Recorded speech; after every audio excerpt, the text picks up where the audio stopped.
Bombs are cool, but you know what would be cooler? Putting smaller bombs inside another bomb. That's a cluster bomb, one of the most effective and controversial weapons of our time. Here's how it works. A cluster bomb is any airdrop munition that contains multiple smaller bombs called submunitions. The first widely used cluster bomb emerged during World War II. This is the German SD-2, also known as the butterfly bomb, an anti-personnel bomb so deadly the British government suppressed news about it. It's carried with 107 other SD-2s in a larger cluster bomb. The butterfly bomb itself is a 2-kilogram can with a string attached. Once released, it flips open like a butterfly. Underneath the metal butterfly is the actual bomb consisting of a casing and 225 grams of TNT. Because the wings are slightly angled, they turn the spindle counterclockwise, which activates the fuse. The bomb is now armed. Butterfly bombs can be configured to explode upon impact, after a delay, or act as vibration-sensitive landmines. The explosion sends fragments of the bomb body everywhere like a hand grenade. Anyone within a 10-meter radius of the blast is killed. Anyone within 100 meters can be severely injured. A single canister of butterfly bombs can clear multiple football fields of enemy soldiers. It's the perfect weapon for trench warfare. Although unintentional, the unexploded bomblets were even more deadly. These bomblets were still liable to explode if they sensed a vibration. They acted as landmines, and when dropped in a civilian area, they could wreak havoc indefinitely. The percentage of submunitions that doesn't explode is called the dud rate. Modern cluster bombs have a dud rate of 10 to 40% according to the Red Cross. Not good when you consider the hundreds of thousands of submunitions dropped each war. A good example of a modern cluster bomb is the American CBU-24. Over 400,000 of these cluster bombs were made for the Vietnam War. The fins are rotated slightly, giving the bomb a spin. The bomb splits in the air, releasing 665 ball-shaped submunitions. The fuses in the submunitions are armed by their rotation through the air. Each one can explode in the air or through contact, sending 600 steel fragments flying everywhere. The CBU-24 was perfect for clearing a large area of hidden guerrillas. It is a cluster bomb at its most raw and deadly form. Cluster bombs remain controversial because of dud rates and an increasing submunition count per bomb. During the Vietnam War, the US dropped 270 million submunitions on Laos. An estimated 80 million did not explode. Since 1993,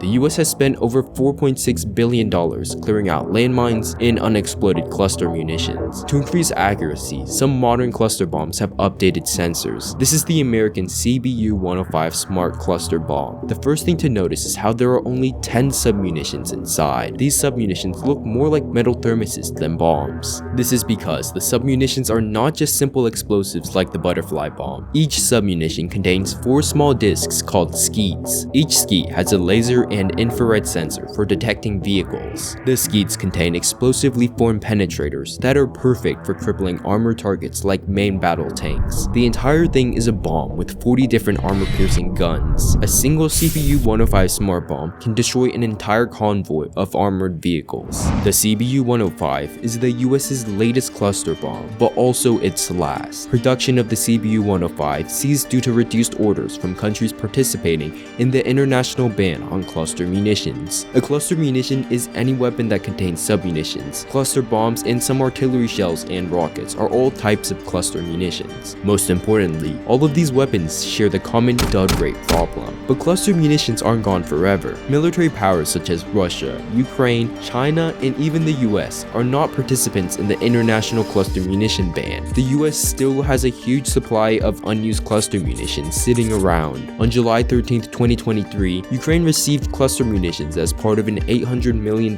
aid package from the US. In the Ukraine war, both sides used cluster munitions. For governments, it's a trade-off between the efficiency of cluster bombs and their lasting after effects. Only time will tell whether cluster bombs will join the ranks of history's other banned weapons.